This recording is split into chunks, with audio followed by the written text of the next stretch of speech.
বৈষম্য বিরোধী ছাত্র আন্দোলন, অথচ এই পুরো আন্দোলনের ফুল ক্রেডিট যদি বলে যে প্রাইভেট নিবে, আমরা যদি বলি যে আমাদের ফুল ক্রেডিট দিতে হবে, আপনারা ভাই দিতে বাধ্য।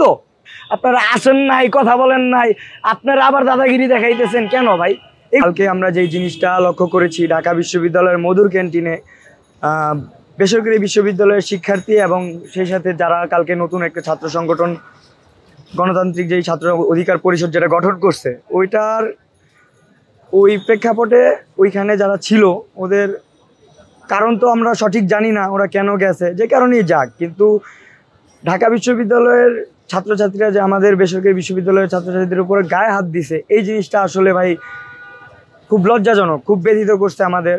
আসলে দেখেন, আসলে আপনার 16 তারিখের পর থেকে এই পুরো আন্দোলনটা কিন্তু আর কোটার মধ্যে সীমাবদ্ধ থাকে নাই। হ্যাঁ, আমরা বেসরকারি বিশ্ববিদ্যালয়ের শিক্ষার্থীরা কিন্তু কোনো চাওয়া পাওয়া এইসবের জন্য কিন্তু যাই নাই। আমরা গেছি কেন? আমরা যখন 16 তারিখে দেখছি আমাদের ভাই বোনরা রাস্তাঘাটে মাইর খেতেছে ঢাকা বিশ্ববিদ্যালয়ের, আমরা কিন্তু গেছি ভাই দেশের জন্য, ওদের জন্য। 16 তারিখের পর থেকে কিন্তু পুরো আন্দোলনটা কিন্তু প্রাইভেটকে দেখে কিন্তু বাংলাদেশের আপামর সাধারণ জনতা, মাদ্রাসা শিক্ষার্থী, ন্যাশনাল কলেজ সবাই কিন্তু আগায় পড়ছে। 17 তারিখের অবদান, 18 তারিখের যে অবদানটা ছিল, 18ই জুলাই, এই অবদানটা কিন্তু কেউ কোনোদিনও অস্বীকার করতে পারবে না। এই পুরো আন্দোলনে প্রাইভেটকে যদি কেউ বাদ দিতে চায় তাহলে এটা হবে নিজেদের বোকামি। কারণ এই আন্দোলনের যদি মাথা দাবি হয়ে থাকে, মেরুদণ্ড হচ্ছে প্রাইভেটের উপর দাঁড় করেই কিন্তু এই পুরো গণ অভ্যুত্থানটা পরিচালিত হয়েছে।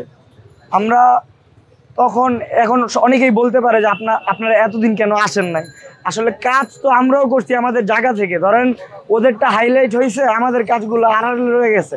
আমরা আবার কীরকম যে আমাদের তো ভাই বাবা মার টাকায় প্রাইভেট বিশ্ববিদ্যালয়ে লেখাপড়া করি, আমাদের তো আর 24 ঘন্টা ভাই রাজনীতি নিয়ে ভাবার সময় নাই। আমরা লেখাপড়া করি, আমরা আমাদের আন্দোলন শেষে কিন্তু আবার ঠিকই আমাদের শিক্ষা প্রতিষ্ঠানে ফিরে গেছি, ওইখানে যে আমরা পড়াশোনায় আবার ব্যস্ত। বর্তমানে এই যে আমি যেহেতু আইইউবি বিশ্ববিদ্যালয়ের একজন শিক্ষার্থী, আমাদের বিশ্ববিদ্যালয়ে কিন্তু 2 দিন আগেও 2 জন শিক্ষার্থীকে ছুরিয়াঘাতে ছিনতাইকারী আহত করছে। আবার কালকের আগের দিন ফাহমিদা রিয়াদ নামে আমাদের আইইউবির শিক্ষার্থী কিন্তু রোড অ্যাক্সিডেন্টে মারাও গেছে। হ্যাঁ, তো এই যে 6 মাস গেল, এত কিছু ঘটতেছে, সব কিন্তু প্রাইভেটের উপর দিয়ে যাচ্ছে। আমাদের রক্তটা হচ্ছে কীরকম জানেন? বর্তমানে আমাদের রক্তটা ভাই খুব সস্তা হয়ে গেছে, কারোর কাছে কোনো দাম নাই আমাদের রক্তের। কালকে যে এই ঘটনা ঘটছে ওইটার জন্য ভাই আসলে কিছু বলার নাই। 100 বছরের রীতিনীতি, মানে আমাদের যেই দেশের ইতিহাস, ঢাকা বিশ্ববিদ্যালয়ের যে রাজনীতিক ইতিহাস, ওটা যদি আমরা বিবেচনা করি, আসলে ওরা নিজেরা চিন্তা করে ওরাই সব। আন্দোলনে যদি আপনারা দেখেন, আপনারা তো পালাইছেন ভাই, আপনারা চলে গেছিলেন ভাই, আপনারা কেউ ছিলেন না। আমরা নিজেরা গুলি খাইছি, নিজেরা রক্ত দিছি, আমাদের কিন্তু কোনো স্বার্থ ছিল না, আমরা কিন্তু আবার আমাদের লেখাপড়ার টেবিলে ফিরে গেছি। এই যে 6-7 মাস আপনাদের সময় দেওয়া হলো, দেশের বিভিন্ন জায়গায় আপনারা সংস্কার করবেন, নির্বাচন করবেন, এই কমিটি দেন, অমুক কমিটি দেন, এইসব হ্যান ত্যান কমিটি বাদ দিয়া ভাই আপনারা এই 6-7 মাসে আমাদের দেশের জন্য ভাই কি করছেন? আমি একজন আহত যোদ্ধা, একজন প্রাইভেটের শিক্ষার্থী হিসেবে আপনাদের কাছে প্রশ্ন রাখতে বাধ্য। আপনারা যে কালকে যে ঘটনাটা ঘটাইছেন, এটা আপনারা এখনো দেখলাম না যে আপনাদের কোনো নেতা কিংবা উপর মহলের কোনো নেতৃত্ব কিংবা যে কোনো প্রশাসনের লোক এটা নিয়ে কোনো নিন্দা জানাইছে, কিংবা মিডিয়াও তো এরকমভাবে প্রচার করলো না। আমরা দেখতে পারছি একজন সমন্বয়ক হাসিবুল ইসলাম নাকি ওনার নাম, উনি এটার নাকি একটা রাজনীতিক ইতিবাচকমূলক প্রতিযোগিতা হিসেবে দেখছেন। তো এখন যদি হানাহানি মারামারি ভাই আপনাদের কাছে, আপনাদের মধুর ক্যান্টিনে ইতিবাচক প্রতিযোগিতার কাছে মনে হয়, তাহলে আসলে আমি মনে করি আপনাদের ভাই জ্ঞানের পরিধি কম। আমার ব্যক্তিগত অভিমত, আপনাদের জ্ঞানের পরিধি কম। আমরা এই বৈষম্যর যে ব্যানারটা, এটা আপনারা একটা গোষ্ঠীকে কেমন জানি একীভূত করে দিয়ে ফেলছেন। এই বৈষম্য বিরোধী ছাত্র আন্দোলন, এটা কিন্তু সবার ব্যানার হওয়ার কথা ছিল। আপনাদের এখানে বলতেছেন বিএমপি আসবে না, শিবির আসবে না, অমুক যাবে না, সে যাবে না, কেন ভাই? এটা কি আপনাদের একার? আপনারা দিনের পর দিন কমিটি দিতেছেন, কে আপনারা কমিটি দেওয়ার কে? আমরা যুদ্ধ করছি, আমরা গুলি গেছি, আমাদের সাথে আসতে তো পারতেন, 6-7 মাস আমাদের সাথে তো কথা বলতে পারতেন। আপনারা আসেন নাই, কথা বলেন নাই, আপনারা আবার দাদাগিরি দেখাইতেছেন কেন ভাই? এগুলো কি বৈষম্য না?